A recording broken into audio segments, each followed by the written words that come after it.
The day had begun to falter. The soft amber glow of the setting sun slowly slipped into the cold embrace of night, casting long, eerie shadows across the road ahead. My worn sedan crunched its way up the long, twisting gravel drive, its tires kicking up small puffs of dust, an unsettling sound in the otherwise perfect stillness. The air, sharp with the bite of early autumn, carried a faint scent of earth and decay, as though the world itself had begun to wither. And then, there it was, Hollow Manor. The mansion loomed ahead, its silhouette dark and foreboding, stretching across the hills like a forgotten monument. I couldn't help but feel as though it had always been there, the jagged spires clawing up to the sky like the fingers of some skeletal hand reaching for redemption. I gripped the steering wheel tighter, my knuckles pale against the dark, worn leather of my gloves. I hadn't wanted this, not really. Hollow Manor, in all its decaying grandeur, felt like something I shouldn't have been here to touch. It was a relic, a faded echo of another time, a reminder of something lost and broken. Yet, here I was, driving up its haunted path, the hum of the engine far too soft for the oppressive silence that surrounded it. "Mom?" Benji's voice broke through the quiet, thin and tremulous. "I don't like it here." I glanced into the rearview mirror and caught his wide, apprehensive eyes. Benji, my 8-year-old son, was just old enough to sense when things weren't right, but too young to understand it fully. His tousled brown hair was pushed back, his face framed by deep shadows of unease. My stomach turned as I turned my gaze back to the house ahead. There it was, looming larger, darker with each passing moment, the light from the dying sun casting long, sinister shadows over its crumbling form. "Benji," I said, trying my best to sound reassuring, but even my voice failed me. "It's just an old house, nothing to be afraid of." The words felt hollow as they left my mouth. A thick knot of unease had settled in my chest the moment I'd first seen the listing online. It was too cheap, too perfect to be real, but I had pushed that discomfort aside, burying it under the weight of my desperate need to turn things around. I had to sell this place. This was my big break, the ticket to securing Benji's future and fixing my broken career. And yet, as Hollow Manor loomed ahead, that feeling surged back, sharp and undeniable. Something wasn't right. Benji's gaze flickered from the house to the woods surrounding the estate. The trees bent unnaturally, as if trying to look away, their branches twisted into grotesque shapes, avoiding the mansion's stare. He pulled his knees up to his chest, curling into himself like a small animal bracing for something unseen. I sighed, forcing a smile, though it didn't reach my eyes. "I know it looks a little creepy, but this is going to be our big break, honey. I promise. Once we sell this place, things will start looking up." Benji didn't look convinced. "I don't like the way it feels. The house. It's like it's watching us." My heart skipped a beat. I swallowed, trying to push down the surge of fear rising in my chest. The windows of the mansion seemed to glimmer faintly, like eyes that had just blinked open in the dark.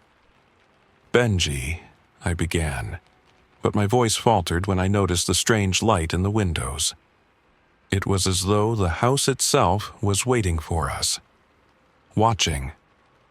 The sedan crested the hill and finally rolled to a stop in front of the mansion.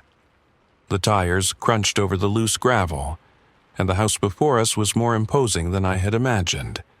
Its stone foundation, cracked and weathered by time, looked as though it might crumble with a mere breath.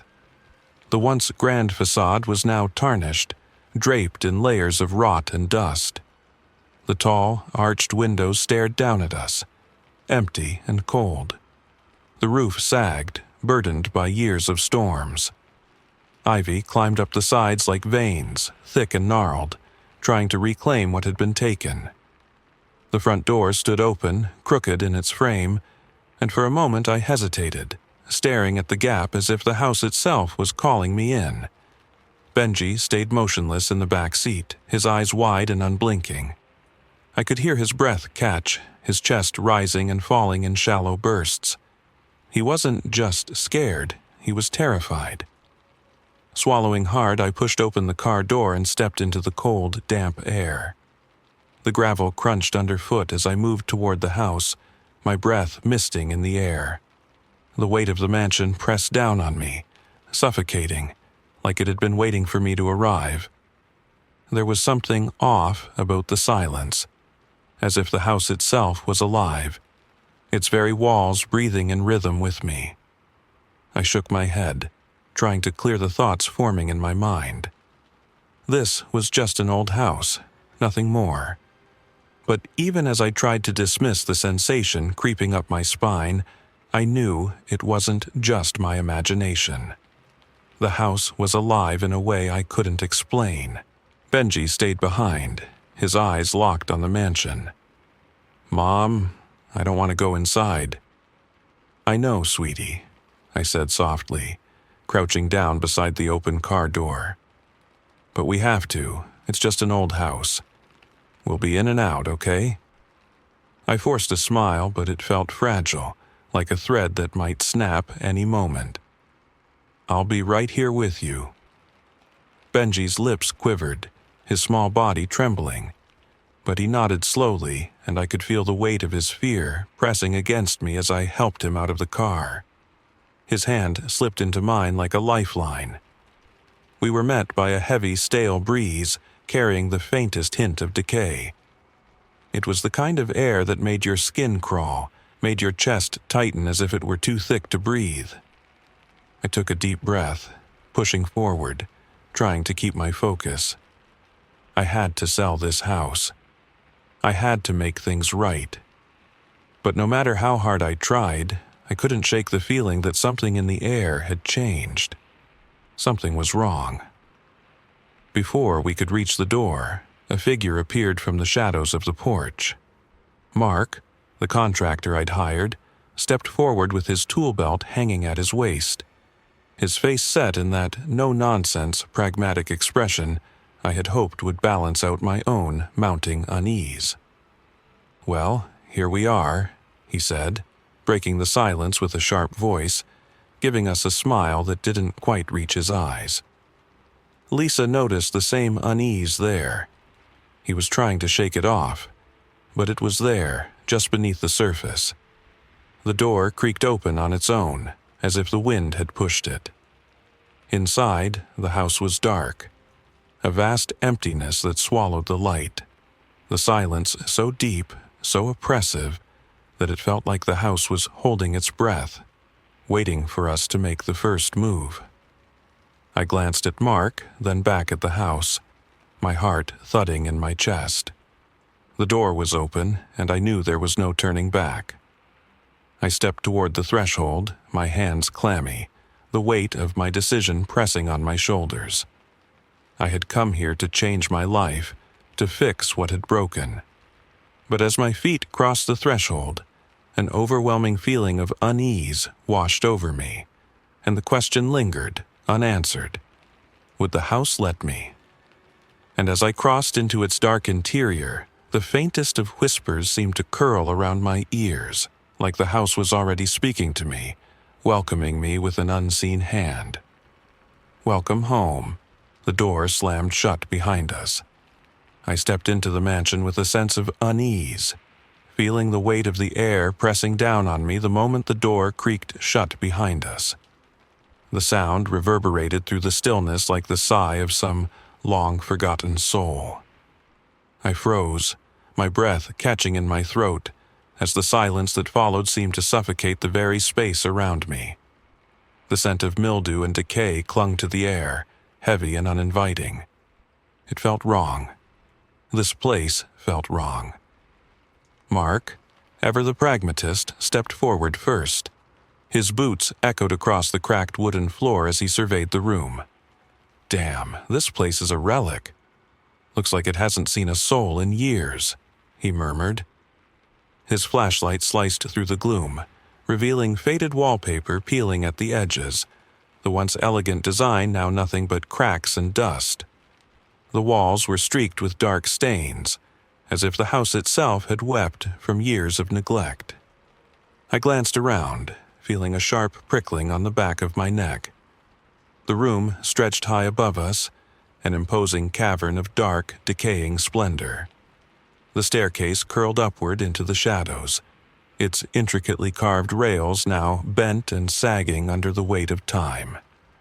The grand chandelier that might have once glistened with opulence now hung in tatters, its shattered crystals scattered across the floor like forgotten stars. I had come here to change my life, to sell this place and start fresh, but in the face of its decay, I wasn't sure if this house could ever truly be left behind. "Not much to do up here, is there?" Mark continued, his tone detached, focused more on the structure than the eerie atmosphere. "Place is solid enough, but I'll need to check the foundation. Might need some work before we can list it." I nodded absently, but my attention was caught by the strange flicker of his flashlight beam. The shadows on the walls seemed to shift unnaturally, stretching, contracting, moving. It wasn't just the house settling, there was something else. I could feel it in my bones, a deep unease settling into my chest as if the house itself was watching us.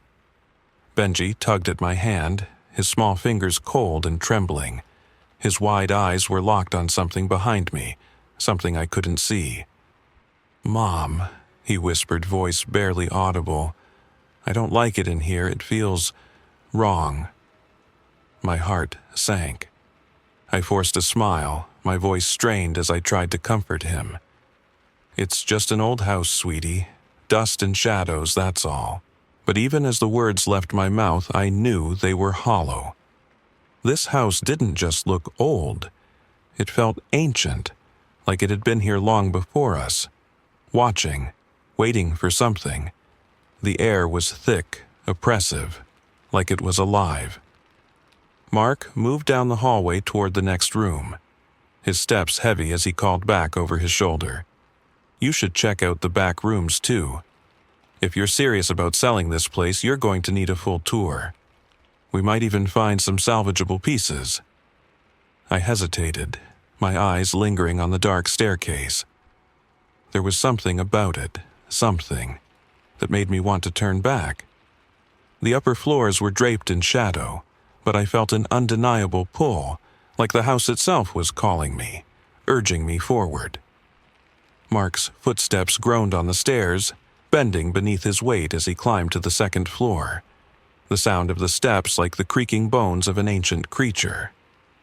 Benji tugged at my hand again, harder this time. "Mom, I don't want to go up there. Please, I don't want to go any farther." I knelt down in front of him, trying to smile. "Honey, we're just going to take a quick look around. It'll be fine. We're here to see if we can make a deal, okay? This could be the one, Benji. I need to do this." He hesitated, his eyes darting between me and the dark staircase, his grip tightening on my hand. "It's not the house that's scary, Mom. It's something else. Something inside. It's like it's alive." My heart skipped a beat.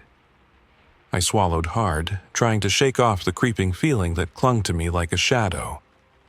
For the first time, I couldn't argue with him. I felt it too. The house wasn't just old, it wasn't just dusty, it was something more. Mark's voice floated down from above, breaking the tension. "Hey, you coming or what? Let's see what's back here. There's some interesting stuff in these rooms." I squeezed Benji's hand, offering him a smile that I didn't quite believe. "Stay close, okay?" I gently pulled him toward the stairs. With every step, the house seemed to shift, the air thickening with each movement, each breath. The faint smell of decay grew stronger, and the floor beneath our feet seemed to moan with age. I couldn't shake the feeling that we were not alone, that unseen eyes were watching us, tracking our every step. Something was here. Something that didn't want us to leave. At the top of the stairs, the hallway stretched out before us, shrouded in darkness. The walls were covered in peeling wallpaper, a faded ghost of its former self. The shadows here were deeper, thicker, as if they wanted to swallow us whole. The light from Mark's flashlight flickered as if struggling to penetrate the oppressive gloom.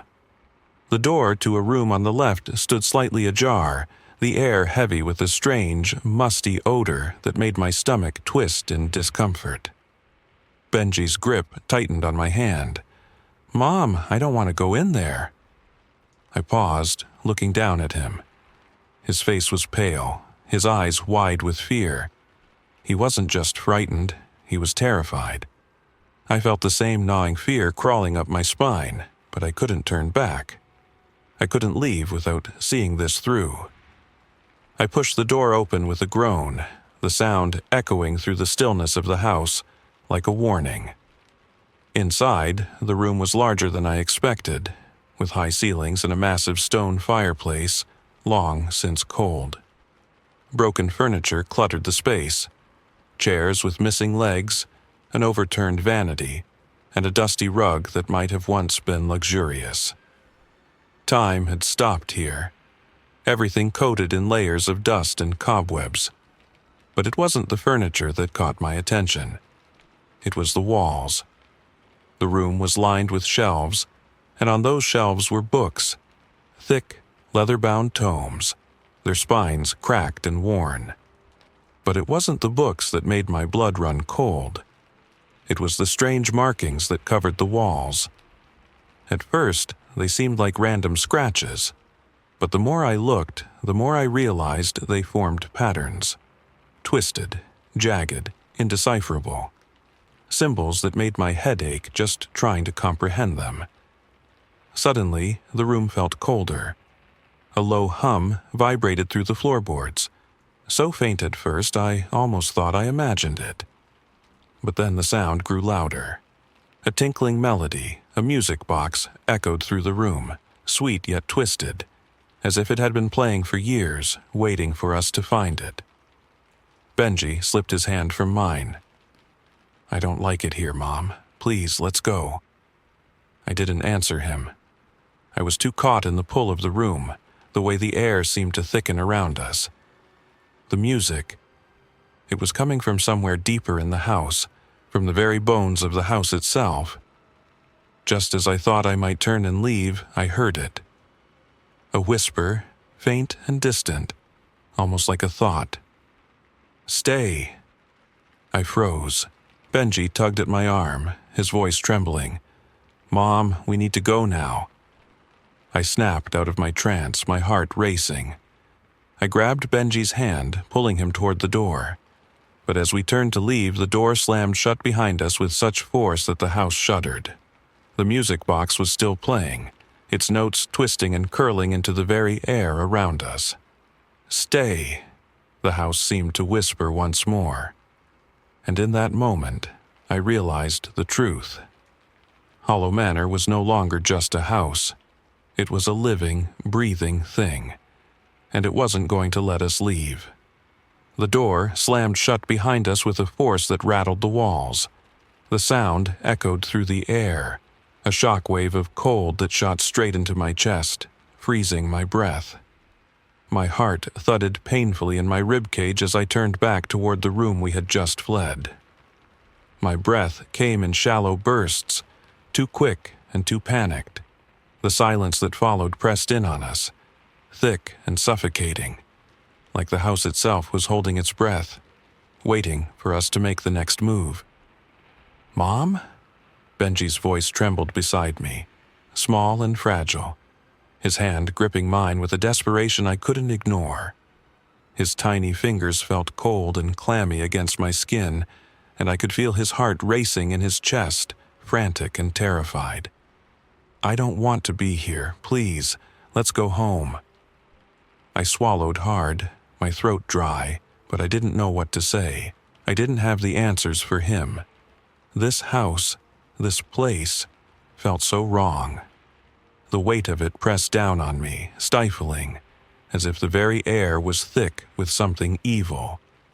I glanced around the dark hallway, the shadows deepening with every passing moment, stretching toward us like long, grasping fingers, beckoning us deeper into the unknown.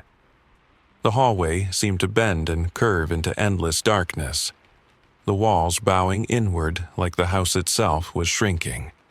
And then I heard it. At first, it was so faint that I thought it was just the wind, just some trick of my mind. But as it grew louder, a sick feeling churned in my stomach. A soft, lilting melody, a child's lullaby, sweet and innocent, drifted through the air. It was coming from somewhere deep within the house, somewhere beyond the hallway. It couldn't be real, I told myself. It had to be some old, forgotten tune, just an echo from the house's past. But the melody didn't stop. It grew louder and more insistent. The music was coming from a music box, delicate, fragile, with a melody that should have been comforting, but it wasn't. Beneath the soft tinkling, there was something darker, something sharp, mournful. The notes twisted in the air like smoke, curling around us, settling deep into my bones. The sound felt alive, vibrating in my stomach. I could almost feel it in my chest, tugging at something I couldn't name. A sense of unease settled in my chest, thick and suffocating. The music wasn't just music, it was a message, a beckoning. I didn't know why, but my feet started moving before I could stop them. It was as if the house was pulling me toward the sound, urging me to step forward, to walk deeper into the dark. My body betrayed me, moving without my permission, compulsion taking hold like a slow fog. Benji's hand was still clutching mine, tight, his grip frantic. His breath was shallow, and I could feel his tiny body trembling next to me. But he didn't say anything. He didn't have to. The look in his eyes said everything. "Mom." His voice was thin, barely a whisper. "Where's it coming from?" My throat tightened, but I didn't answer him. I couldn't. The music was pulling me in, leading me deeper into the house. It felt like we were walking toward something dark, something ancient and hungry, and yet I couldn't bring myself to stop. The house seemed to respond to our movements, the air growing heavier with each step. The smell of damp wood, of decay, thickened around us, filling my lungs and weighing me down. And with every step, the house felt colder, like it was pushing us toward the center of its terrible, breathing heart. We reached a large, open room, and it felt impossibly cold in here. The walls were lined with towering bookshelves, sagging under the weight of time. A grand, cracked mirror hung on the far wall, its surface dusty, warped, reflecting the dark emptiness of the room. The space was vast, stretching impossibly high, but it felt cramped, claustrophobic, as though the room itself was squeezing in on us. The shadows swallowed the corners, deep and hungry, and the floorboards creaked beneath our feet like the house was sighing beneath our weight. And then I saw it. At the center of the room, beside the grand fireplace, was a pedestal, and atop it sat a music box. It was impossibly out of place, a delicate object in the midst of this decaying nightmare. The music box shimmered faintly in the dim light, its wood and brass intricate and beautifully crafted, with swirling patterns etched into its surface. It looked like a forgotten treasure, but the melody, the melody was louder now, rising and falling, in time with the thudding of my own heartbeat. It was like the box was calling to me and I couldn't look away. I froze. Benji tugged harder at my arm. "Mom, make it stop, please." My mouth was dry, the words stuck in my throat. I wanted to reassure him, to tell him it was just some strange artifact left behind in the house. But I couldn't. The music, there was something wrong with it, something twisted, like the very air was sick with it. It was as if the house itself had a heartbeat, and the music was a part of it, a reminder of something terrible that had been buried here for too long. A soft whisper curled through the room, almost imperceptible but unmistakable. "Stay." The sound of the voice was like ice on my skin, and my blood ran cold. It hadn't come from Benji. It hadn't come from Mark. There was no one else in the room. The voice, it had come from the house itself. "Stay." The voice was soft, coaxing, as though the house was urging us to stay, to become part of it. I couldn't stop myself. I took a step forward. The music pulled me, the sound wrapping around me like a fog, clouding my thoughts. My vision blurred, the room stretching in strange ways, as though the house itself was changing with the rhythm of the music. "Mom, please." Benji's voice cracked, sharp with terror. He tugged harder on my hand, pulling me back, but I was already lost in the trance. The music was louder now, frantic, twisted, as though the house itself was choking on its sorrow, trapped in a never-ending lullaby. I snapped out of the trance, blinking rapidly, my heart pounding in my chest. I jerked my hand away from the pedestal, but the music didn't stop. It was louder now, rushing, frantic, like a storm breaking over me. I had to escape. I grabbed Benji's hand, pulling him toward the door. But the moment my fingers touched the door handle, it slammed shut with a deafening bang, and the music kept playing. In the dark, the whisper returned, louder now, more insistent. "Stay." The house wasn't just alive. It was hunting us. The door slammed shut behind us with an oppressive thud, and I felt it. The way the house itself seemed to exhale a long, shuddering breath, as if it had been waiting for this moment. My heart lurched in my chest, and the room plunged into a silence so complete it felt like the very air had thickened around us. The faint sound of the music box had finally stopped, leaving an unsettling void behind it, but I could still feel its presence. It lingered in my bones, like a cold draft creeping under my skin. Benji's shallow, anxious breaths filled the space, mingling with the soft creaks and groans of the house, as if it were shifting in its own restless sleep. I blinked rapidly, trying to make sense of what had just happened. The music had stopped, but it had left something behind. A feeling I couldn't shake, a heavy weight pressing down on my chest, stifling my thoughts. Benji's trembling hand in mine was the only tether to reality, and even that felt tenuous. I turned toward the room, the one we had found ourselves trapped in, and my pulse quickened as I glanced around. At first, the room seemed just like the rest of the house, old, dusty, decaying. But something was wrong. A weight to the air, a thickness that made it hard to breathe, settled over me. The walls, once covered in regal wallpaper, were now peeling in long strips, revealing dark stains and marks beneath them. These weren't just the marks of time. No, they were scratches, deep gouges etched into the very surface of the walls. Mark stepped forward, his flashlight flickering as he ran the beam over the strange markings. "What the hell?" His voice was low, barely a murmur, but there was a tremor beneath it. He was unsettled. For once, it wasn't the kind of unease he usually brushed off. This time, there was real fear in his eyes. The marks on the walls, deep, jagged scratches, some resembling claw marks, others curved in unnatural, almost symmetrical patterns, were symbols. Ancient and twisted, as if etched by something, or someone, desperate to leave a mark, a warning, or perhaps a plea. Benji tugged at my hand, stepping back, his face pale as he whispered, "Mom, I don't like it here. It's too dark." I swallowed, my throat tightening, but I couldn't find the words to reassure him. How could I? The room felt like it was closing in on us, like the very walls were breathing, shifting in response to our presence. The shadows in the corners stretched unnaturally, reaching toward us like dark fingers, hungry and unyielding.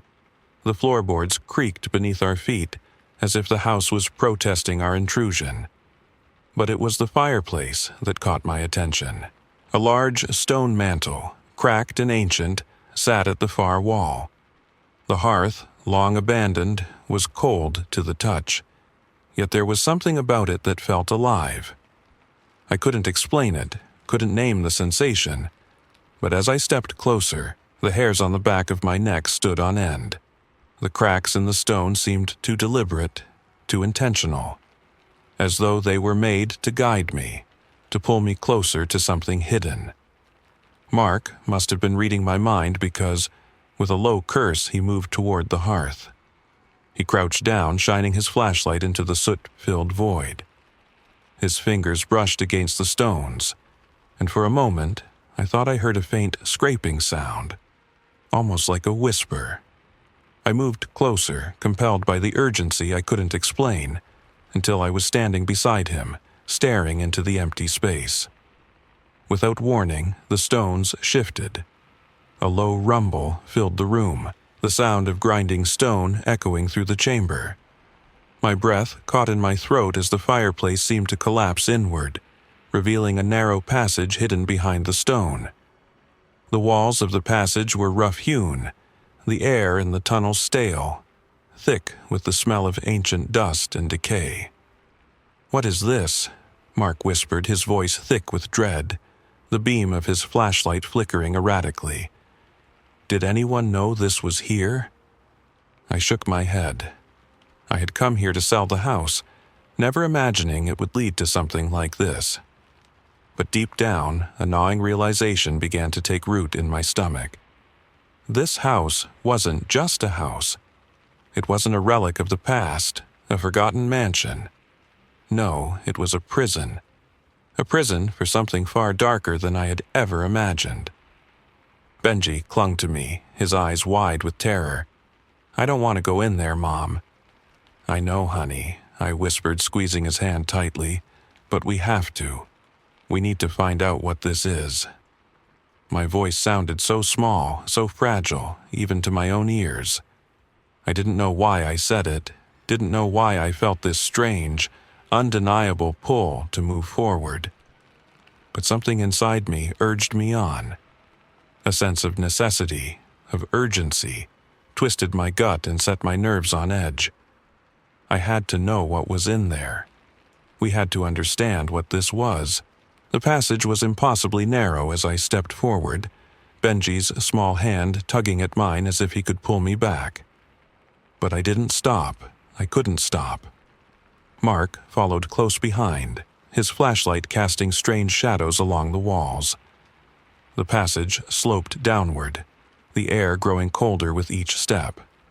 A damp, musty scent clung to the walls, a mix of mold, decay, and something older. A smell that turned my stomach.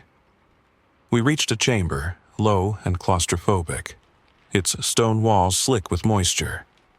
In the center of the room was something that made my breath hitch. A large wooden chest, dark and scarred, as though it had been dragged through the dust for years. The chest was bound with thick iron straps, its surface covered in age, but there was something alive about it. A faint, shimmering sheen flickered across the wood, almost imperceptible in the dim light. Mark stepped forward, his hand reaching toward the chest, but before he could touch it, a sudden rush of wind swept through the chamber, whipping through the passage and shaking the walls. The temperature plummeted. The stone beneath our feet vibrated with a deep, unsettling energy. I stumbled back, clutching Benji to my chest, my heart hammering. Then came the voice. A low, rasping whisper cut through the cold silence. It wasn't Mark's voice, it wasn't Benji's, it came from the chest itself. "Free me." My blood ran cold. The voice was barely a whisper, but it carried with it an undeniable weight. It was as if the walls of the house were speaking, breathing. But no, it wasn't the house. It was something inside, something that had been waiting for years, waiting for decades. Mark froze, his hand suspended in midair, his eyes wide with disbelief. "What the hell is that?" I couldn't answer. I couldn't move. The chest, whatever it was, it pulsed with a strange, malevolent energy that filled the room, suffocating the air, choking the life from our lungs. The voice came again, louder this time, its tone sharp with desperation. "Release me. I will make you see." My heart raced in my chest as I backed away, pulling Benji with me. There was something in that chest, something trapped, something angry. It had been waiting for so long, and now it wanted to be free. And in that moment I realized the truth. Hollow Manor was not just a house, it was a trap. A trap for something darker than I had ever imagined. And we had just opened the door. The air was thick with something oppressive, a heaviness that clung to everything, suffocating us. My breath came in shallow gasps, each inhale a struggle, as if the very air had conspired against us. The house seemed to groan in response, a deep, tortured sigh that echoed from the walls. The stone floor beneath us trembled, faint vibrations rising from the very bones of the house, like it was alive, breathing, shifting in some terrible, unseen rhythm. Benji, still clinging to my side, stiffened, his small body rigid with fear. "Mom, what's happening? I don't like this." His voice was barely above a whisper, and I could feel his heart pounding against my palm. I glanced around the room, my pulse quickening as the unease settled deeper in my chest. The faint hum that had filled the air earlier, the soft lullaby of the music box, had now turned into something darker, something alive. A low, guttural thrum vibrated through my body, making my bones ache. It wasn't the gentle music anymore. It was the sound of something ancient waking up. Mark stepped back, his flashlight flickering wildly as the trembling of the house grew stronger. His voice was hoarse, strained with fear. This is wrong. This isn't just some old house, it's something else." The floor beneath us creaked, the sound low and mournful, as though the mansion was waking up from a long, torturous sleep. The growl came then, a deep, cavernous growl, echoing through the walls, as if the house itself was growling in pain. I felt the floor shift beneath my feet, the boards groaning, as if they were about to snap under the weight of something immense. Without warning, the walls seemed to shift. They stretched, expanded, and the shadows deepened, more insistent, more oppressive. The air grew colder, biting through the thin fabric of my clothes, and I could see my breath mist in front of me. It was as if the house itself was closing in on us, pushing us into the center of some terrible, unknown thing. "Mom!" Benji cried, his voice cracking, the panic seeping through his words.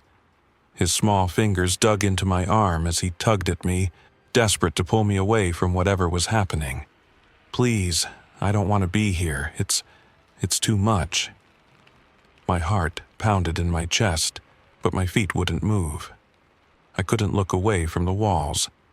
They were pulsating now, alive with a strange rhythm. The symbols, those marks, were moving, twisting, stretching beneath the wallpaper. They weren't just markings. They were alive. The lines wriggled and curled like something desperate, something reaching out for us. I felt it deep in my chest, that gnawing, crawling terror. Mark cursed under his breath, his flashlight spinning wildly in his hands, casting jagged, flickering shadows that danced like ghosts on the walls. It's alive. The house is alive." His voice cracked as he stumbled backward, his eyes wide with fear. The light bounced off the walls, casting more shadows, and the sound of his flashlight clicking on and off felt like it was drowning us in an endless, suffocating noise. I turned to him, my breath catching in my throat as I tried to speak, but the words wouldn't come. The weight in the air was unbearable now. The house wasn't just old, it wasn't just decaying. It was closing in on us, pushing us towards something terrible, something far darker than anything I could imagine. It wasn't a house anymore, it was hunting us. And then it happened. A sharp crack, so loud, so sudden, that it nearly split my ears. The floor beneath us buckled violently, and I felt myself thrown off balance. The stone beneath my feet shifted, and the ground seemed to give way. I grabbed Benji, pulling him to my chest, my fingers slick with cold sweat as I tried to hold on to him. The tremors of the house grew stronger. The walls buckled inward with a deafening roar, the house groaning and creaking, like it was waking from some terrible slumber. The air shifted again, heavier now, as though it was becoming something solid. And then, a deep, resonant voice, low and rasping, echoed through the room, reverberating off the walls. It wasn't a voice that came from any human mouth. No, it came from somewhere deeper, the house itself. "You cannot leave." The sound was not just a voice, it was a command, a warning. And as the words filled my mind, I felt them twist into my thoughts. They didn't just speak to me, they penetrated my consciousness, writhing through me, planting themselves deep in my mind. Benji's body trembled against mine as he whispered, his voice fragile with fear, "Mom, please, make it stop, make it stop." His small hands clung to me, desperate for safety. I couldn't answer him. My chest tightened, a vice closing around my lungs as the walls seemed to close in on us, suffocating us. The house was no longer a structure, it was alive, a living, breathing thing, wrapped in malevolent intent. It was feeding on our fear. It was hunting us. The walls began to pulse. The cracks in the plaster grew wider, as if the house were splitting open, revealing something darker inside, something twisted and bleeding. The fireplace, long cold and abandoned, suddenly flared to life.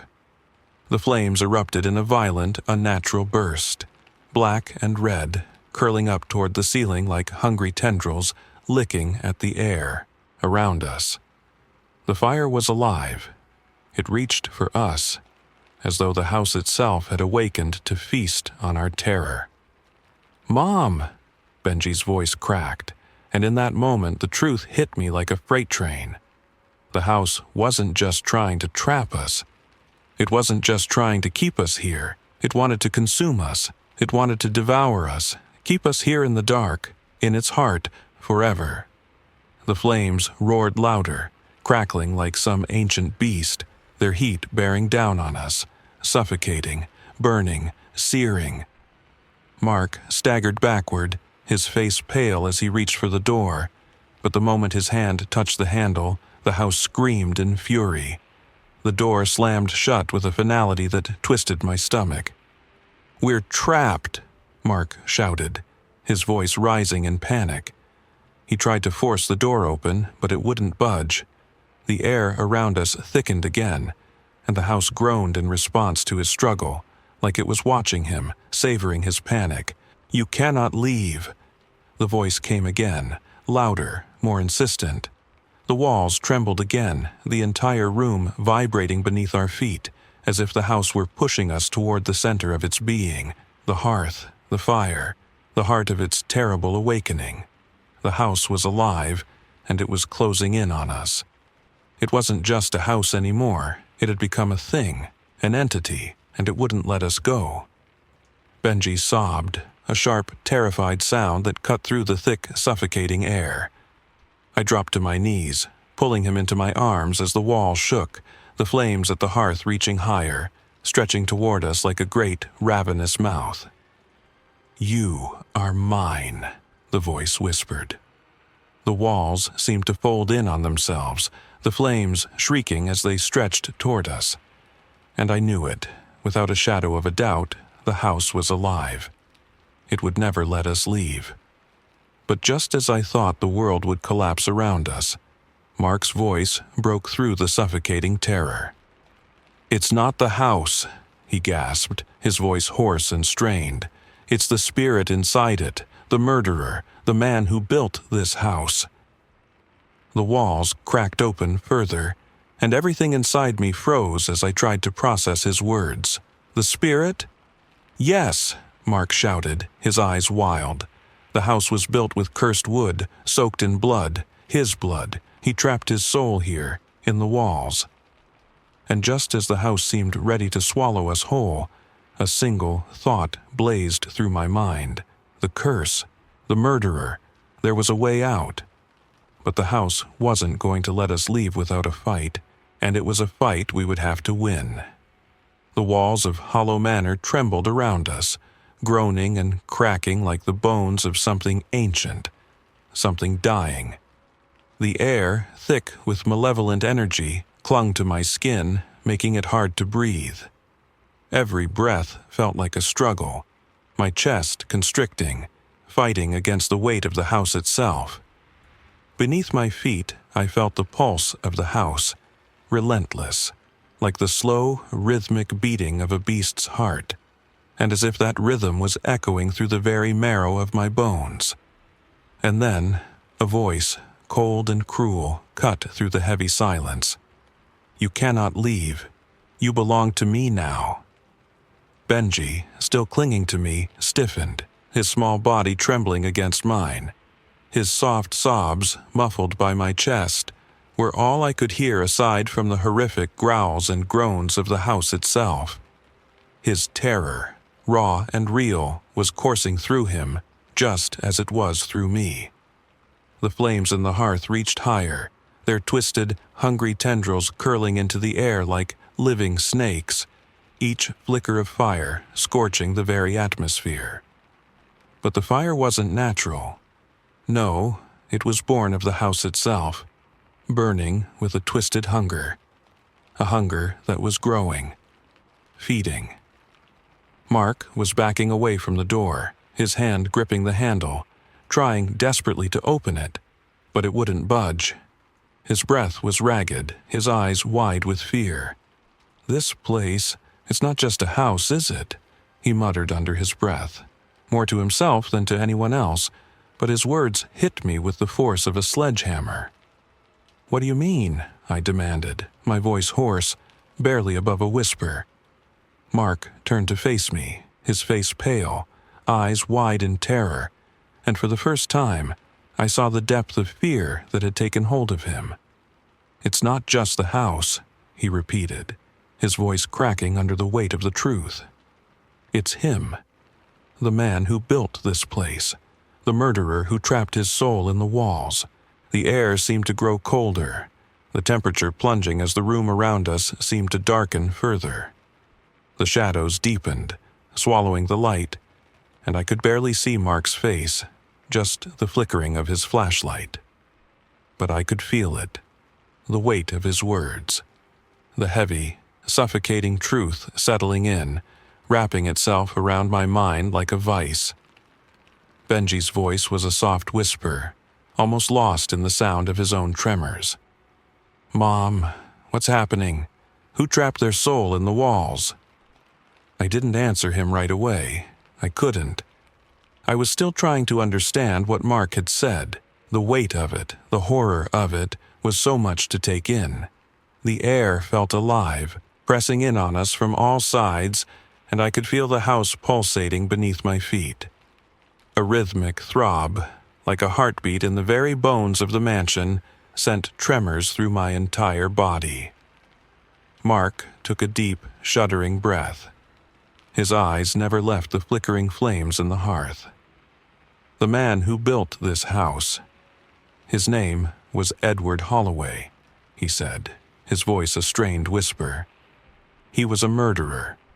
They say he killed his entire family, wife, children, servants, and used their blood to build this house. He built it from the wood of the trees that grew in the cemetery where the bodies of his victims were buried. He trapped their souls in this place. And then he did something else. Something even worse." The chill that swept through me then was enough to turn my blood to ice. My stomach churned, and a cold sweat broke out across my skin as I turned toward him. What did he do? Mark's voice dropped lower, barely audible over the crackling fire. He trapped his own soul.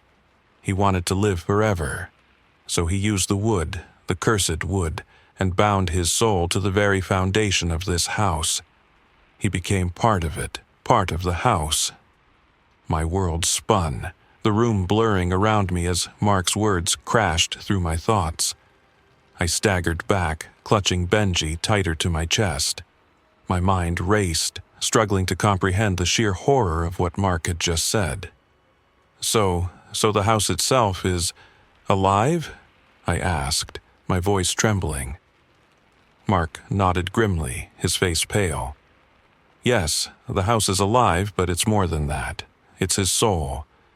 Edward Holloway's spirit is trapped in these walls, and it's been waiting for someone to come along and free him. A deep groan filled the house, and the wall shifted once more, reacting to Mark's words.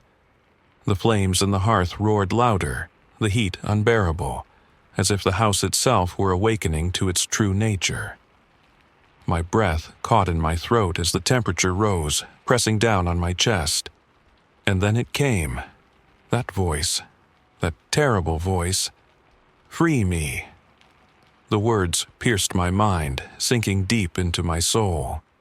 It wasn't a whisper anymore. It was a command, a demand.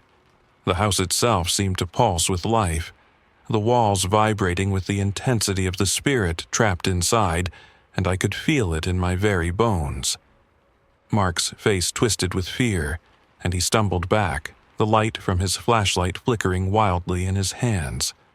The music box. It was meant to lure us here, to bring us to this room, to wake him up. I felt my mind spinning, trying to make sense of it all. The house, the music box, the eerie lullaby, the cold that had settled in my bones, had all been part of the same twisted plan. Edward Holloway's spirit had been waiting, lying dormant in the walls, waiting for someone to come along, someone whose bloodline could awaken him, someone who would free him. I'm his blood, I whispered, the realization hitting me like a punch to the gut. I had felt it ever since stepping into this house. The strange, overwhelming sense of being watched, of being drawn in by something far older, far more powerful than I could understand. The house had been waiting for me to enter. I had been chosen. Benji looked up at me, his wide eyes filled with fear. "Mom, what's happening? What's wrong with the house?" I could barely force the words out. It's the curse. The house, it wants to keep us here. It's his spirit, and he wants to take us. Mark was frantic now, looking around desperately. We have to destroy it. The only way to stop this is to destroy the house. The curse has to be broken. But I had no idea how to break it. How could you destroy something that was alive? How could you destroy him? The shadows deepened, swallowing the room, and the walls seemed to close in. The foundation of the house groaned, the very structure of it reacting to its awakening. The flames at the hearth danced higher, their heat suffocating as they reached toward the ceiling. A whisper, cold and soft, cut through the chaos. "You cannot escape. You will never leave." And with that, the house surged, a wave of dark energy crashing against us. The walls trembled, the floor cracked open beneath our feet, and my stomach dropped as I realized the truth. We weren't just in a house. We were trapped in a prison. A prison built with blood, cursed by the soul of a murderer, and bound by forces darker than anything we could imagine. The truth had been revealed, and now there was only one way out. We had to destroy it. But as the house seemed to awaken in full fury, I realized one terrifying thing. The house wasn't just hunting us. It was fighting us. The house screamed. It wasn't a groan, a creak, or the usual sound of decay. It was a visceral, blood-curdling wail, as if the very bones of the mansion were being twisted and torn apart. The walls, once solid and oppressive, buckled inward, groaning under the strain of some terrible force. The flames in the hearth flared, twisting and writhing, sending shadows dancing wildly across the room, as though they were alive, thrashing with a mind of their own. My heart pounded in my chest, the sound of my pulse reverberating in my skull. I could barely breathe. The air was thick, suffocating, my chest tight as the house seemed to shudder beneath my feet. The floorboards trembled, the vibrations rising from deep within the house, rattling my teeth, making the air taste like metal. Something was alive inside this place, something far worse than I could understand. "Mom, I'm scared." Benji's voice cracked, raw with terror. His small body was pressed tightly against mine, trembling violently. I could feel his fear, the same terror that coursed through my own veins. We were trapped, and there was no escaping it. Mark's breath was ragged as he staggered toward me, his wide eyes fixed on the chaos unfolding around us. His flashlight flickered, casting strange, jittering shadows across the room. "It's too late," he gasped, his voice hoarse, barely audible over the shaking of the house. "We can't stop it. The curse, it's alive." I turned to him, my stomach twisted with dread. His words confirmed everything I had feared. The house wasn't just haunted. It wasn't just filled with memories of death and despair. It was a living, breathing thing, a sentient force fueled by the curse of a murderer. It had us now, and it was dragging us into the depths of its madness. There was no way out. The ceiling above us creaked, a loud, drawn-out groan that made my breath hitch. I looked up, and the sight that met my eyes froze me in place. The walls were flexing, pulsing like the house itself was breathing, slowly pulling us in. Then came the deafening crack that split the air, followed by sickening thuds as chunks of plaster and wood rained down on us from above. The floor beneath us groaned with an unbearable weight, straining to hold everything together. "No!" I shouted, my voice rising in desperation as the floor buckled beneath me. Cracks appeared in the stone, jagged and wide, splitting the foundation right in two. Mark lurched forward, bracing himself against the walls, trying to steady himself. But it was no use. The house had us, and it was not going to let go. Another deafening crack filled the air, followed by the violent tearing of the walls as they came apart with a sickening roar. Debris flew in every direction and the house seemed to collapse inward on itself. "Run!" Mark screamed, his voice raw with panic. His eyes were wild with fear as the walls closed in around us. There was no more time, no more thinking. We had to run, and we had to do it fast. The floor beneath us split open like a yawning chasm, the jagged edge of the stone trembling as the house cracked down the center, splitting it into pieces. The beams above us groaned and splintered, and I could feel the entire structure trembling, on the verge of collapsing. The fire in the hearth flared one last time before it exploded outward, sending a wave of unbearable heat through the room that burned my face and scorched the air around us. The house roared. It was a sound like no other. A guttural cry, the final cry of something ancient and vengeful. The beams above splintered and collapsed, raining down heavy timber and stone. I barely had time to scream as the ceiling gave way, the debris tumbling toward us. "Run, now!" Mark's voice was hoarse, barely audible through the chaos. His hand shot out, grabbing my arm and yanking me toward the door, but it was too late. The door slammed shut with a sound so final, so sharp, that it reverberated through my chest. The house was closing us in. "Mom, please, Mom!" Benji's voice snapped me back to reality, his voice, filled with terror, echoed in my mind as the world around us began to spiral. The walls were closing in faster than I could process. I could see it now, The house wasn't just collapsing. It was pulling us in, dragging us into its final embrace. The walls, the floors, the very structure of it. It was all crumbling to dust, falling inward, like some ancient beast dying in its final convulsion. "Benji, hold on," I shouted, gripping his hand tightly, my heart hammering as I fought to keep my footing. The ground beneath us gave way, splintering and cracking as chunks of the stone floor disappeared into the blackness below. We were falling. The entire mansion was falling apart. With one last scream of anguish, the walls shuddered. The air was thick with dust, choking, blinding, suffocating us as the mansion came apart in a whirlwind of destruction. And then, with a deafening roar, Hollow Manor collapsed. The floor beneath us gave way completely, and for an instant I was weightless, tumbling through the air. The world spun in every direction, a blur of light, shadow, and chaos, and then darkness. Everything went silent. The dust and debris settled around us in a thick, suffocating cloud that clung to every surface. The twisted, haunted mansion lay in ruins, crushed under the weight of its own curse, its secrets buried beneath the rubble. I lay on the ground, breathless, gasping for air. My body ached from the fall, and my heart pounded in my chest, but the world around me was still. Too still. The house was gone, it had collapsed, and the curse, it seemed broken. For a moment, there was nothing but the faint whisper of the wind, carrying the last remnants of the house's twisted presence. Benji was still alive, trembling in my arms, but safe.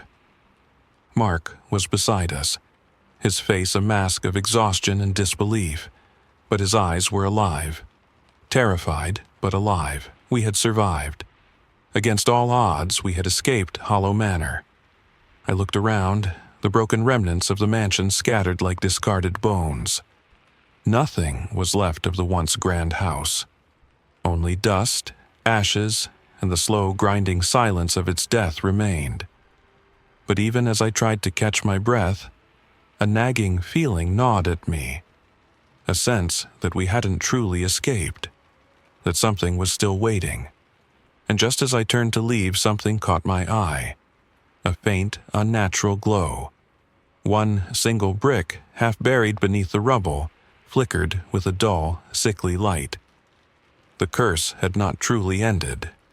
It was only waiting. The air was still. The destruction of Hollow Manor had left everything around it eerily silent, a stark contrast to the chaos that had just unfolded. I could hear the faintest sound, the almost imperceptible rhythm of my own breath. As I lay there, the weight of everything that had happened pressing down on me, settling like a heavy blanket over my chest. My limbs were stiff, bruised, scraped from the violent collapse, but none of that mattered. We were alive. We had survived. Benji stirred in my arms, his small body trembling as he slowly opened his eyes, blinking against the gray light that filtered through the dust. His face was pale, his hair matted with dirt and sweat, but the terror that had been there before had softened. For now, the nightmare had ended. I held him close, running my fingers through his hair, my mind spinning with the events that had just transpired. Hollow Manor had fallen, yes. It had collapsed in on itself with such force that the very earth beneath us had trembled. But deep in my gut, I knew the truth. The house was gone, but the curse? It wasn't over. It couldn't be. The brick, the faint glowing brick I had seen just moments before, was proof enough of that. The remnants of Hollow Manor loomed around us, a haunting, broken shell of its former self. The once grand spires were now twisted ruins, the walls reduced to rubble, half buried beneath jagged stone and splintered wood.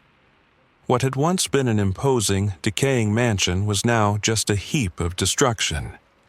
Its foundation shattered, its structure crumbled, but its power, its presence, still hung in the air like the aftertaste of a nightmare, too close to reality to fully escape. Mark was already on his feet, dusting off his clothes, his hand running through his disheveled hair. His face was gaunt, his eyes wide with the shock of what we had just survived, but there was something else in his gaze. Grim determination. "We need to move," he said, his voice hoarse but steady. "If that brick is anything like what I think it is, we can't stay here." I nodded, my mind racing. I helped Benji to his feet, though he still clung to me like a lifeline, his small hand grasping mine with a desperate, silent plea for safety. His wide eyes flicked nervously to the ruins of the house, his face still etched with the terror we had both experienced. But there was no choice. We had to leave. Mark had already started toward the wreckage, his flashlight cutting through the thick haze of dust that clung to the ruins. He wasn't waiting for us. He was looking for something. I followed, my steps slow but purposeful, my exhaustion pulling at me like chains. I didn't want to look back, but I couldn't help myself. Every instinct told me to run, to get as far away from Hollow Manor as possible. But a nagging feeling twisted in my gut, a feeling that we weren't done. That there was one last thing we needed to see. One last thing we had to do. Benji pulled my hand tighter, sensing the same thing, maybe even more acutely than I did. I knelt beside him, brushing the dust from his face, trying to offer him some semblance of comfort. "It's over, Benji. The house, it's gone," I whispered, though I didn't fully believe the words myself. We walked toward the spot where the brick had caught my eye.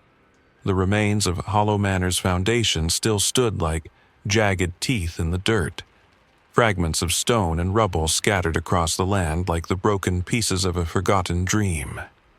I scanned the wreckage, my stomach twisting with dread and disbelief. Was it possible? Could the curse truly have survived the collapse of the house? And then I saw it.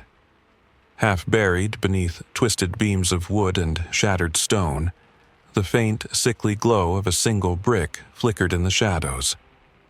It was small, inconspicuous, but it glowed with an otherworldly light that chilled me to my core. The same brick. The same faint, sickly glow that had been there earlier in the wreckage.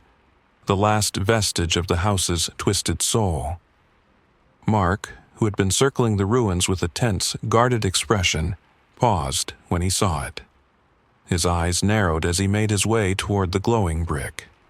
His hand reached down to brush the dust away, revealing the full shape of the brick.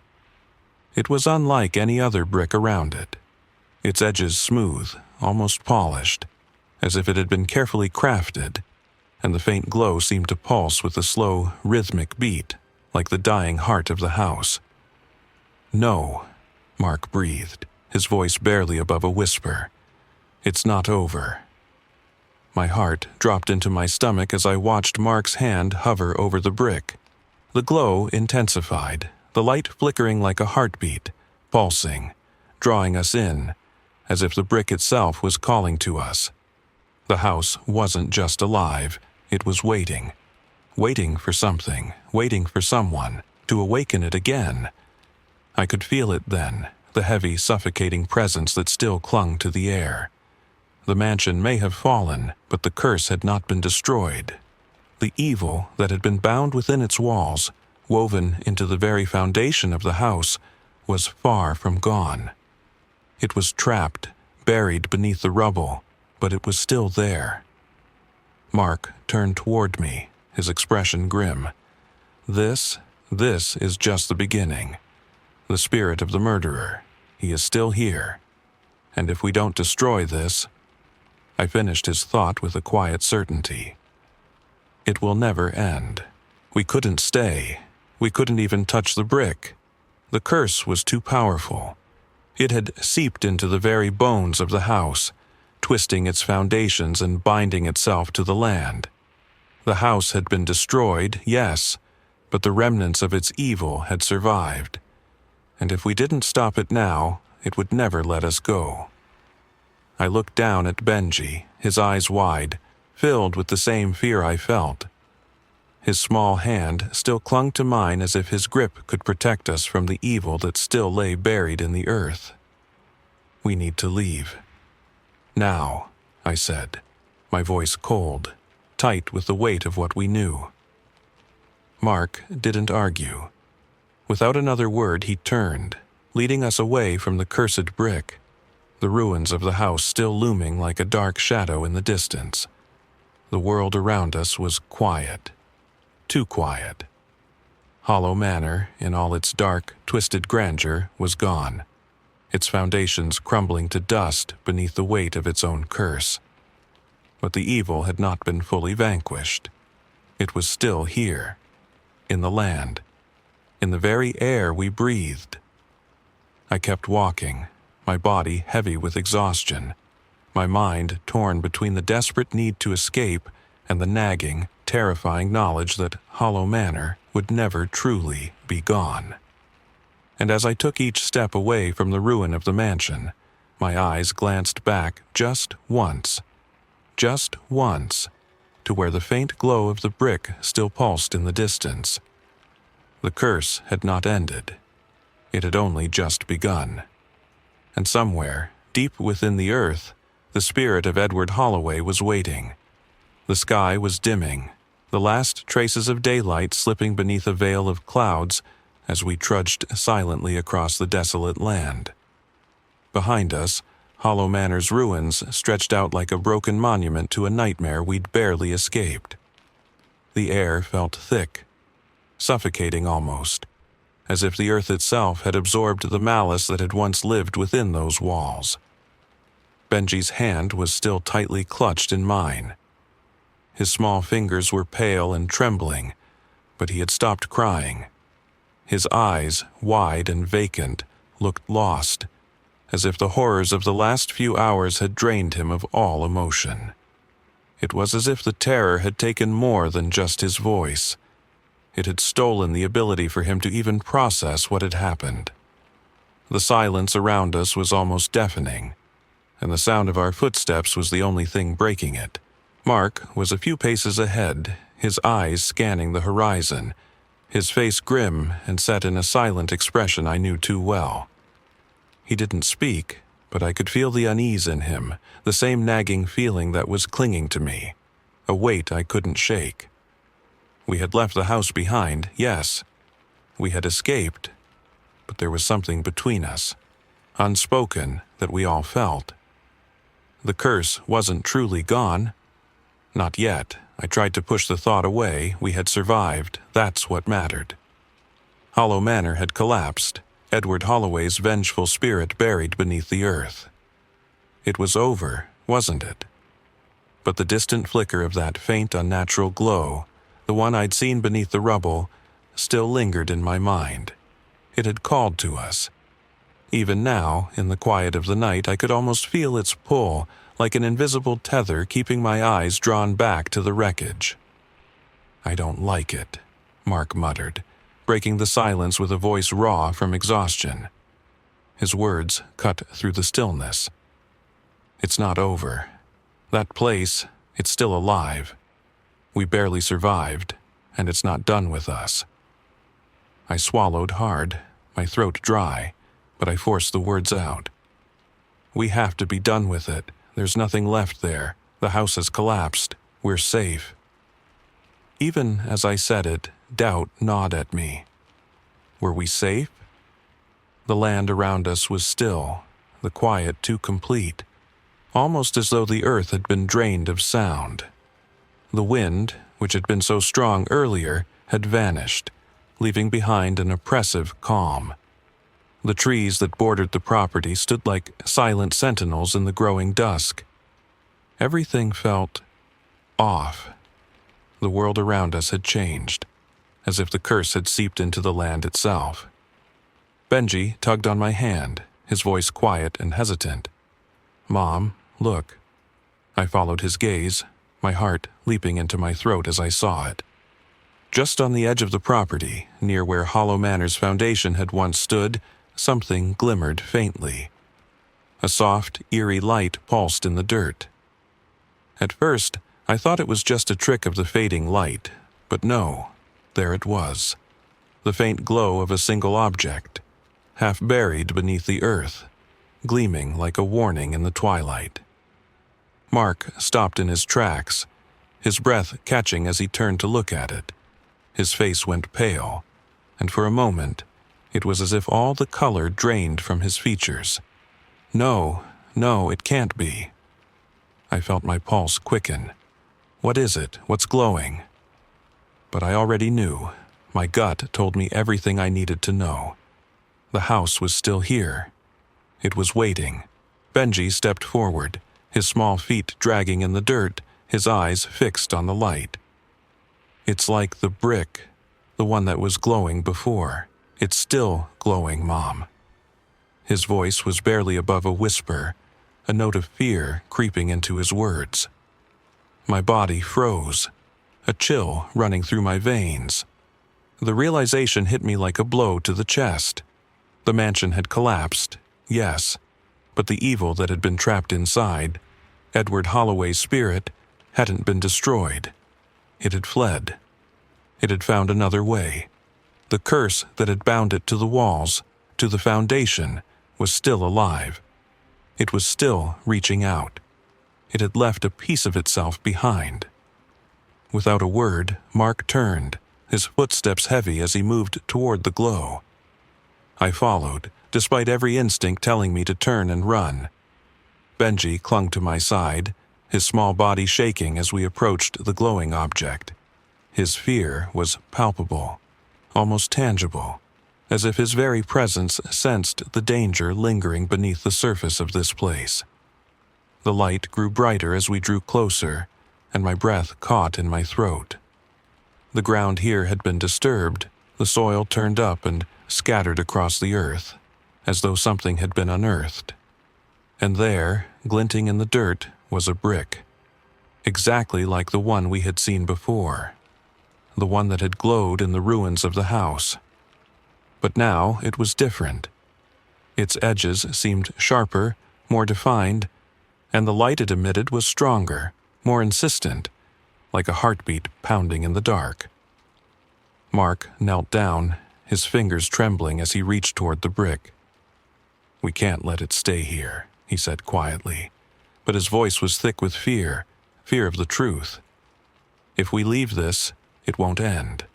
The house will rebuild itself. He will rebuild it." I felt my chest tighten. The realization was dawning on me, just as it had on Mark. Edward Holloway's spirit wasn't bound by the walls of Hollow Manor. It had become part of the land itself, part of the very earth where the house had once stood. The curse hadn't been broken. It had only been hidden. And as long as this brick, this cursed object, remained, the house would rise again. "No," I whispered, my voice breaking as I stepped forward. My heart was pounding in my chest, each beat a drum of dread. "It can't be. We survived. Mark's hand shot out, stopping me before I could take another step. His face was pale, his eyes wide with terror. "Lisa, listen to me. This is what it wants. It's been waiting for us to find it. If we don't destroy it, destroy this, Hollow Manor will never be gone. It will come back, piece by piece, just like it did before." The ground beneath us seemed to shudder, and I felt the unmistakable pulse of the earth under my feet. It was like the land was alive, breathing. The brick glowed brighter, pulsing like a heartbeat, louder now, faster. "Mom, we need to leave, please," Benji cried, his voice high and filled with panic. "I don't want to stay here." I looked down at him, my heart breaking. He was right. We couldn't stay. We had to leave. We had to destroy the evil, or it would follow us. It would haunt us. Forever. With a final, reluctant glance at the glowing brick, I turned away. "We can't stay," I whispered, my voice filled with finality. I didn't look back again. As we walked away, Mark glanced over his shoulder, his face pale in the dim light. "It's not over," he murmured, It's waiting, always waiting. The wind picked up again, howling through the barren land. It carried with it a distant, unnatural sound, like a whisper from the grave, a warning. And as we walked farther from the ruins of Hollow Manor, the faint, sickly glow of the brick seemed to pulse one last time in the distance, a silent promise that the house, the curse, and Edward Holloway's spirit would never truly fade. It was only waiting for the next time they came too close.